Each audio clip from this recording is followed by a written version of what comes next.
Kemudian saya akan menjawab pertanyaan nomor 6 mengenai tugas dan fungsi dari Basnas.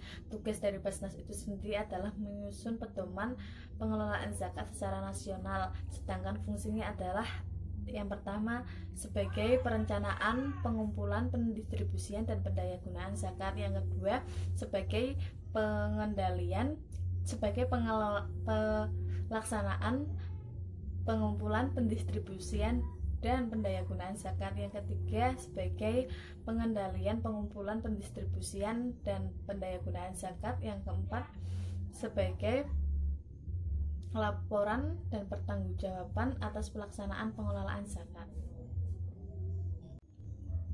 Kemudian saya akan menjawab nomor 2, yaitu mengenai surat Al-Quran yang membahas tentang zakat. Yang pertama adalah surat Al-Baqarah ayat 43 yang berbunyi wa aqimu sholata wa atu zakata warka'u ma'ar roki'in, yang artinya dan dirikanlah sholat dan tunaikanlah zakat dan rukuklah bersama orang-orang yang rukuk. Yang kedua adalah surat Al-Luqman ayat 4 yang berbunyi alladzina yuqimuna sholata wa yu'tuna zakata wa hum bil akhirati hum yuqinun. Di sini saya akan menjawab pertanyaan nomor 5 mengenai inovasi dalam mendistribusikan zakat saat pandemi. Inovasi dalam mendistribusikan zakat saat pandemi itu dapat dilakukan dengan mewujudkannya langkah strategi sebagai bentuk adaptasi untuk mengakomodir kebutuhan masyarakat dalam menyalurkan zakat, infak, dan sedekah dengan menitik beratkan pada 3 hal, yaitu kampanye atau ajakan berzakat yang masif, pelayanan pembayaran, dan pembukaan kanal donasi. Potensi zakat di Indonesia itu sangatlah besar. Terbukti angkanya itu mencapai 233,8 triliun rupiah. Namun penghimpunan zakat yang tergarap itu masih kalah jauh dibandingkan potensi penghimpunan zakat yang dirumuskan. Idealnya itu potensi zakat itu mencapai 87,5%, namun yang baru terrealisasi itu sebesar 83,7%. Maka dari itu dapat disimpulkan bahwa potensi zakat Indonesia itu sangat besar, namun manajemen strukturnya itu belum bagus. Adapun faktor-faktornya itu yang menyebabkan manajemen atau strukturnya itu belum bagus, yaitu yang pertama kurangnya kesadaran umat Islam dalam membayar zakat. Yang kedua, umat Islam lebih mementingkan membayar pajak daripada zakat. Yang ketiga adalah pemerintah belum sepenuhnya menyatakan bahwa zakat itu sebagai pendapatan negara, bukan pajak yang resmi.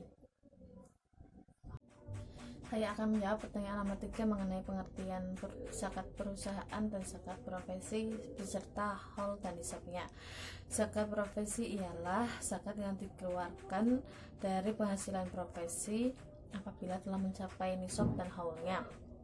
Contohnya seperti PNS, dokter, akuntan, dan lain-lain. Adapun nisab zakat profesi itu ada 2 pendapat, yakni pertama, nisab zakat profesi itu dikiaskan dengan zakat mal atau setara dengan 85 gram emas. Apabila 1 gram emas itu harganya 500.000, maka 500.000 itu dikalikan dengan 85 gram emas, yakni sebesar 42.250. Sedangkan kadar zakatnya itu 2,5%.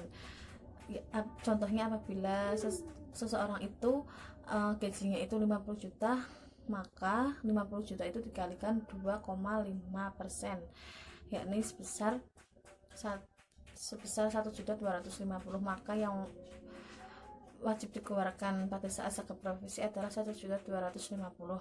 Yang kedua adalah zakat profesi itu dikiaskan dengan zakat pertanian atau setara dengan 520 kg beras atau bahan pokok.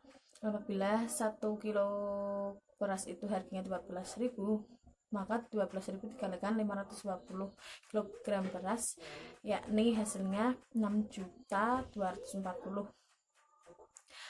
Apabila seseorang itu gajinya itu 6.240 atau lebih, maka wajib dikenakan zakat profesi.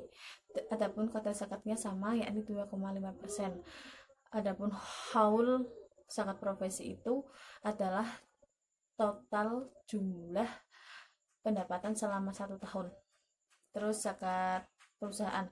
Zakat perusahaan adalah zakat yang dikenakan atas perusahaan dalam menjalankan usahanya, baik yang bertindak secara hukum, memiliki hak dan kewajiban, dan memiliki kekayaan sendiri. Nisab zakat perusahaan itu dikiaskan dengan zakat perdagangan, namun perbedaannya itu zakat perusahaan itu bersifat kolektif. Kadar zakatnya itu sebesar 2,5%. Adapun perhitungan zakat perusahaan itu didasarkan atas laporan neraca dikurangi dengan kewajiban lancar dan aktiva lancar. Adapun haulnya itu dihitung dalam setahunnya, yakni seperti tadi didasarkan pada laporan neraca dengan mengurangkannya dengan kewajiban lancar dan aktiva lancar. Kemudian saya akan menjawab nomor 2, yaitu mengenai surat Al-Quran yang membahas tentang zakat. Yang pertama adalah surat Al-Baqarah ayat 43 yang berbunyi wa aqimu sholata wa atu zakata warka'u ma'ar raki'in, yang artinya dan dirikanlah sholat dan tunaikanlah zakat dan rukuklah bersama orang-orang yang rukuk. Yang kedua adalah surat Al-Luqman ayat 4 yang berbunyi alladzina yuqimuna sholata wa yu'tuna zakata wa hum bil akhirati hum yuqinun. Saya akan menjawab pertanyaan nomor 1 tentang mustahik zakat di era kontemporer. Sebelumnya di dalam Al-Quran mengenai mustahik zakat itu sudah dijelaskan dalam Al-Quran, yakni surat At-Taubah ayat 60 yang berbunyi Bismillahirrahmanirrahim, innamas shadaqatu lil fuqara'i wal masakini wal 'amilina 'alaiha wal mu'allafati qulubuhum wa fir riqabi wal gharimina wa fi sabilillahi wa ibni sabil fardhatun minallah innallaha alimun hakim. Mengenai pembagian mustahik zakat itu dibagi menjadi 8 golongan. Yang pertama fakir. Fakir ialah orang yang tidak memiliki harta benda, orang yang tidak memiliki pekerjaan, dan orang yang tidak memiliki tenaga untuk mencukupi kebutuhan untuk dirinya dan untuk keluarganya. Yang kedua adalah miskin. Miskin ialah orang yang tidak memiliki harta benda namun masih mempunyai pekerjaan, akan tetapi belum bisa mencukupi semua kebutuhannya dan semua kebutuhan keluarganya.